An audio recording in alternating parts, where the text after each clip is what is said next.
ஒரு அழகான சிறிய கிராமத்தில் முருகன் என்ற ஏழை விவசாயி வாழ்ந்து கொண்டிருந்தான். அவன் மிகவும் உழைப்பாளி. தினமும் காலை முதல் மாலை வரை வயலில் வேலை செய்தான். ஆனால் பல ஆண்டுகளாக மழை சரியாக பெய்யவில்லை. வயல்கள் உலர்ந்து போயின. முருகனின் குடும்பம் மிகவும் கஷ்டப்பட்டு வாழ்ந்தது. ஒரு நாள் முருகன் தனது வயலில் வேலை செய்து கொண்டிருந்தபோது மண்ணுக்குள் ஏதோ ஒரு பொருள் மின்னியது. அவன் ஆச்சரியமாக தோண்டி பார்த்தான். அங்கே ஒரு பழைய சிறிய குடம் இருந்தது. அது சாதாரண குடம் போல தெரியவில்லை. அதில் அழகான பழமையான வடிவங்கள் இருந்தன. முருகன் அதை வீட்டிற்கு கொண்டு வந்தான். அந்த இரவு அவன் மனைவி கேட்டாள், "இது என்ன குடம்?" முருகன் சிரித்தான்.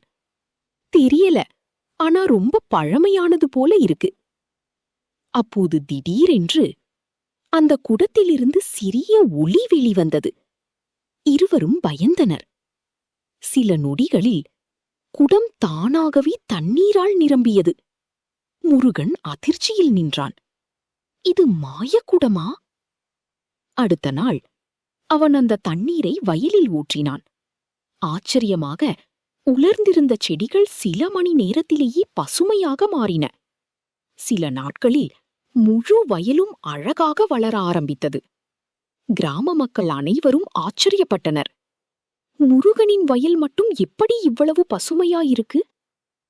முருகன் ரகசியத்தை யாரிடமும் சொல்லவில்லை. அந்த மாயக்குடத்தை தினமும் பயன்படுத்த ஆரம்பித்தான். சில மாதங்களில் அவன் கிராமத்திலேயே பணக்கார விவசாயியாக மாறினான். புதிய வீடு, புதிய வண்டி அனைத்தும் வாங்க ஆரம்பித்தான். ஆனால் ஒரு விஷயம் மெதுவாக மாற ஆரம்பித்தது.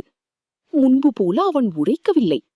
எதுக்கு கஷ்டப்படணும், மாயக்குடம் இருக்கே என்று நினைத்தான். அவன் சோம்பேறியாக மாறினான்.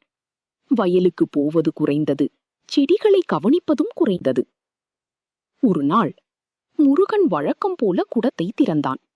ஆனால் அதில் தண்ணீர் வரவில்லை. அவன் அதிர்ச்சியடைந்தான். மீண்டும் முயன்றான். இன்னும் தண்ணீர் இல்லை. அவன் கோபமாக கத்தினான், "ஏன் வேலை செய்யல?" அந்த நேரத்தில் குடத்திலிருந்து மெதுவான ஓசை கேட்டது. "உழைப்பவர்களுக்கு மட்டுமே நான் உதவுவேன்." முருகன் அமைதியாக நின்றான். அவனுக்கு தனது தவறு புரிந்தது. அடுத்த நாள் முதல் அவன் மீண்டும் வயலுக்குச் சென்று கடினமாக உழைக்க ஆரம்பித்தான். வெயில் இருந்தாலும் மழை இருந்தாலும் அவன் தினமும் உழைத்தான். மெதுவாக வயல் மீண்டும் நல்ல விளைச்சலை கொடுக்க ஆரம்பித்தது. இந்த முறை மாயக்குடம் இல்லாமலேயே. ஒரு நாள் அவன் பழைய குடத்தை பார்த்து சிரித்தான். "உண்மையான மந்திரம் இந்த குடத்தில் இல்லை, என் உழைப்பில்தான் இருக்கு." அந்த நாள் முதல் முருகன் தனது குழந்தைகளுக்கும் கிராம மக்களுக்கும் ஒரு பாடம் சொல்ல ஆரம்பித்தான். ஷார்ட்கட் வெற்றி கொடுக்கலாம், ஆனா நீண்ட நாள் வெற்றி தருவது உழைப்புதான். மாரல்: கடின உழைப்பை எந்த மாயமும் மாற்ற முடியாது.